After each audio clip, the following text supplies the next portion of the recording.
Theodore Pruitt was 40 years old, and for 9 years he had been the man his wife's family described at every holiday dinner as a nice enough guy who hadn't quite figured out his ceiling. He worked as a logistics coordinator for a regional distribution company in Nashville. He drove a 2016 Tacoma with 140,000 miles on it.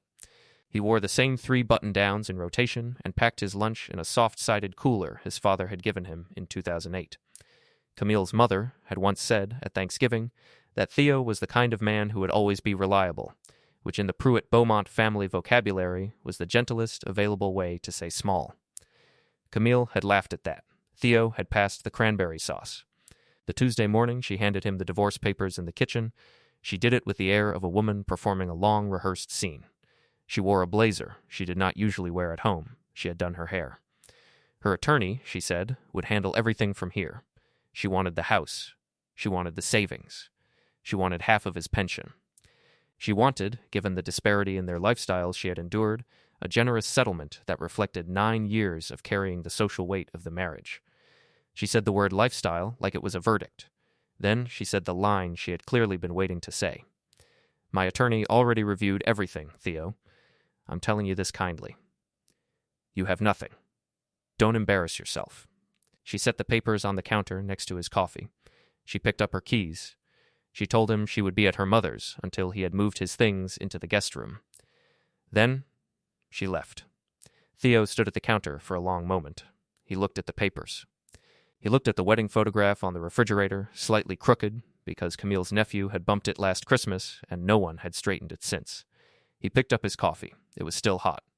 $1.8 million in distribution contracts held under his name through a logistics consulting LLC Camille had never asked about. A second residence on a quiet street in Franklin, held in a family trust his grandmother had established before Camille ever knew his last name.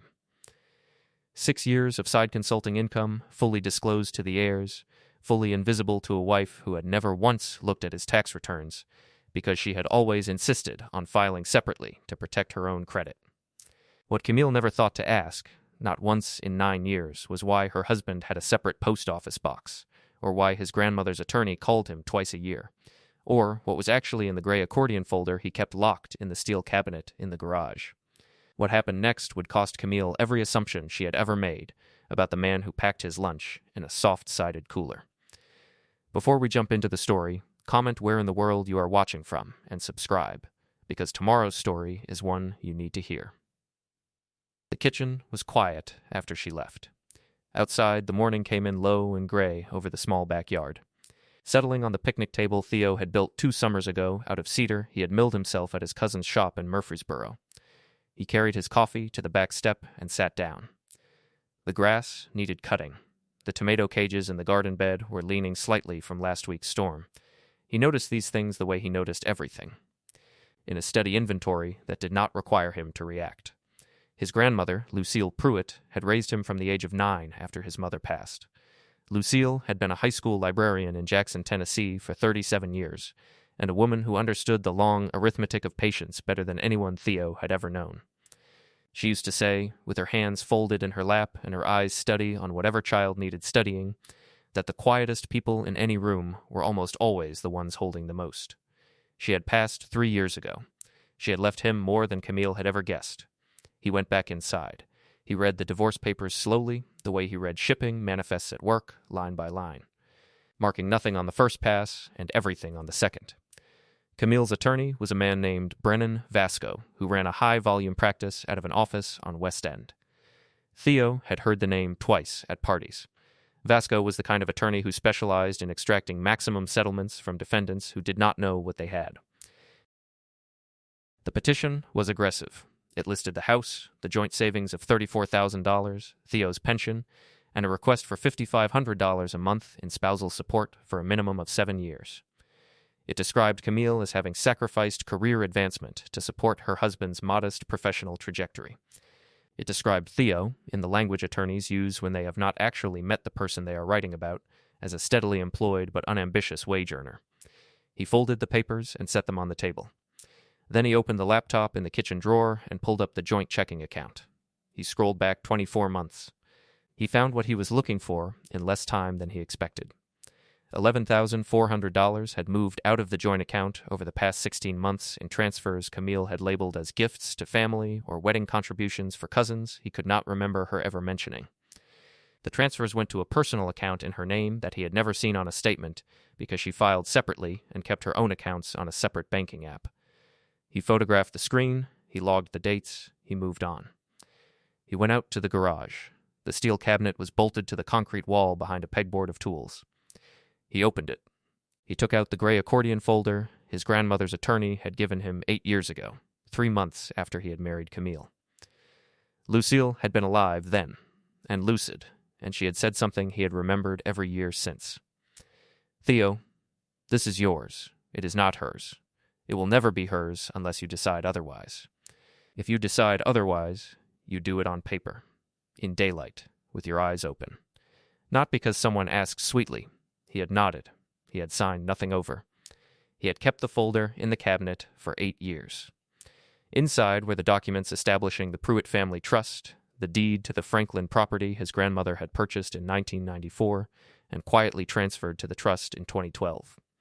The formation papers for Pruitt Logistics Consulting LLC, which he had founded in 2018 as a side business that had grown faster than he had expected, and 6 years of separately filed tax returns showing total consulting income of $1.8 million across that period, all of it parked in a business account at a credit union in Memphis that Camille had never known existed.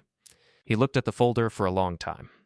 He thought about his grandmother sitting on the porch in Jackson, snapping green beans into a colander, telling him that the quietest people in any room held the most. He picked up his phone and called the attorney whose name was paper-clipped to the inside cover of the folder. Phyllis Marbury had been his grandmother's attorney for 22 years. She was now 68 and still practicing out of a small office in Brentwood with 2 paralegals and a docket she chose carefully. She answered on the second ring. "Phyllis," he said. She filed. "I wondered when you'd call. How are you holding up?" "I'm fine. I need a meeting. As soon as you can. Tomorrow at 10. Bring the folder." He hung up. He went back into the kitchen. He picked up the divorce papers and put them in the soft-sided cooler with his lunch, because there was nowhere else he wanted to put them, and he drove to work. Phyllis Marbury's office smelled faintly of cedar and old paper. She wore a charcoal suit and reading glasses on a beaded chain her granddaughter had made her. She read through the petition without expression. When she finished, she set it down and folded her hands the same way Lucille used to fold hers. "Mr. Vasco is good at his job," she said. "He is also working with information his client has given him. His client has given him incomplete information. What do I need to do? Nothing yet. We respond on schedule. We disclose what we are legally required to disclose, which is everything held jointly and any individual assets acquired during the marriage. The trust predates the marriage. The Franklin property predates the marriage. The consulting LLC was formed during the marriage, but you formed it with no commingling of marital funds. You used the inheritance distribution from your grandmother's estate as seed capital, and that distribution is documented. None of it is marital property. None of it is reachable. And the income? The consulting income flows through the LLC, which is owned by you personally, formed with separate property. The income is yours. It is not marital. We will disclose it, because we have to.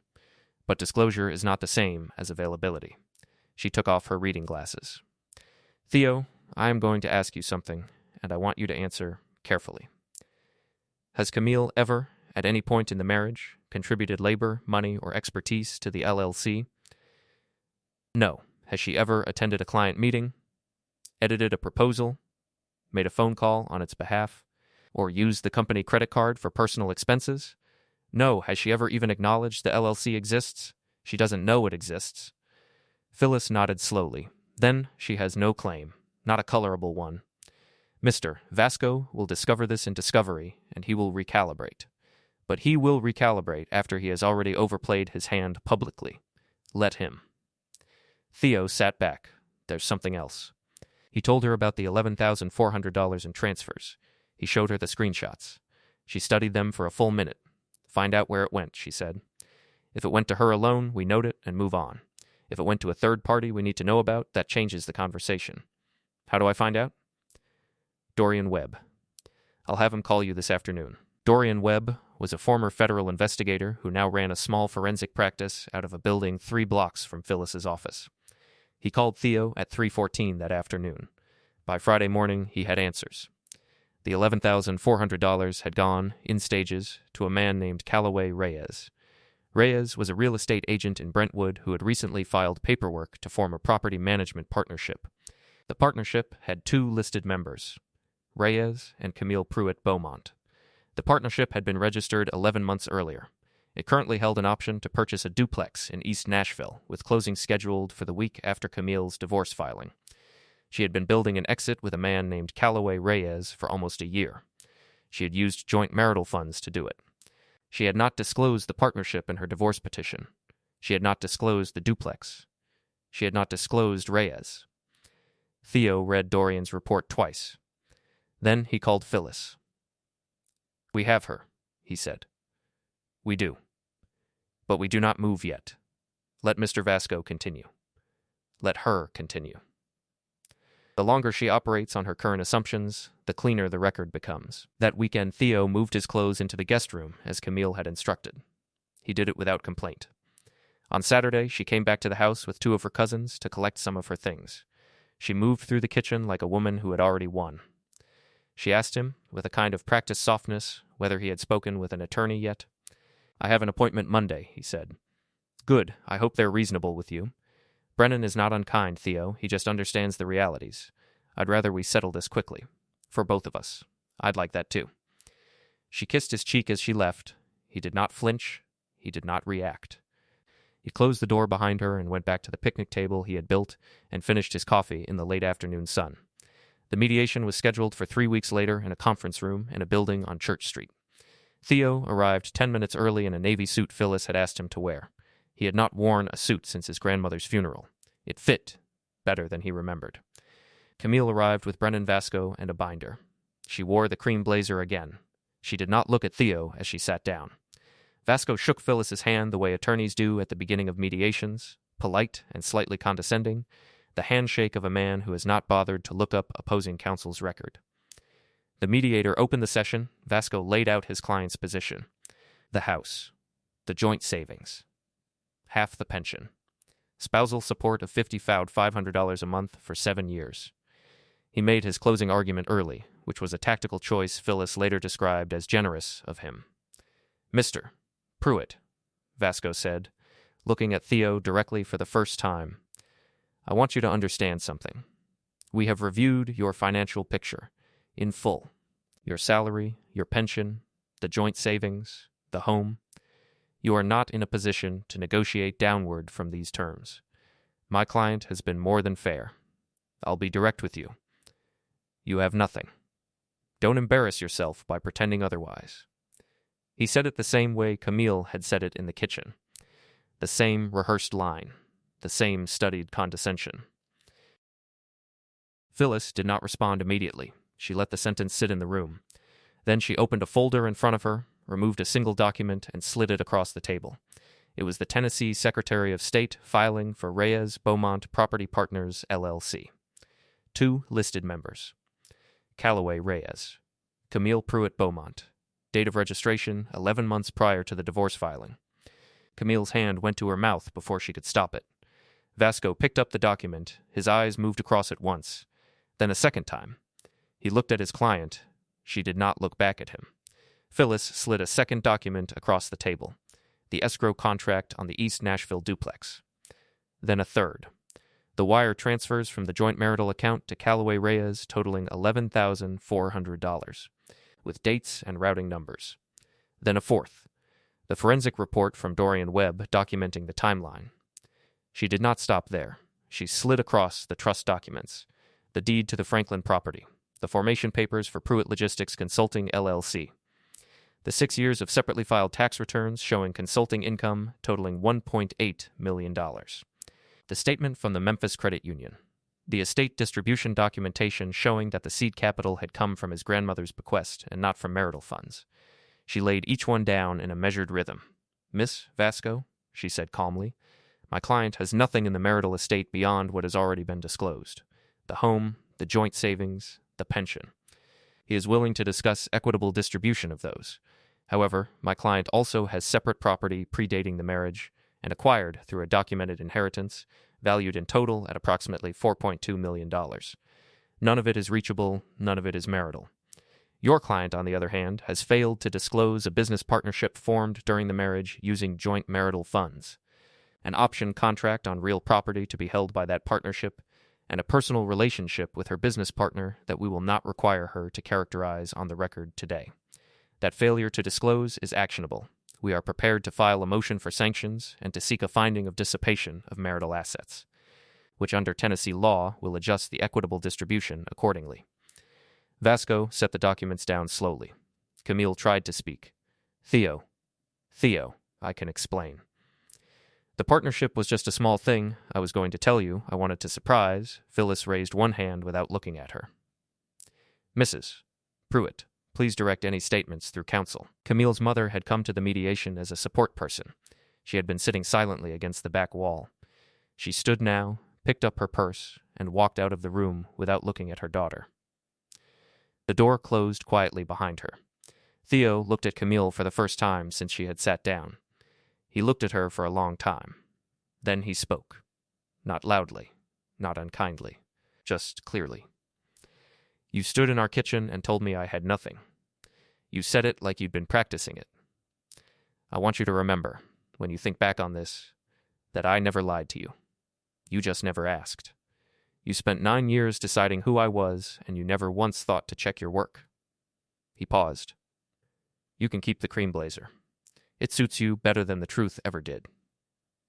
He stood up. Phyllis gathered the documents. They walked out together. The door closed behind them. 14 months later, the porch of the Franklin house caught the late afternoon light the way Lucille used to describe it. Soft and slow and forgiving.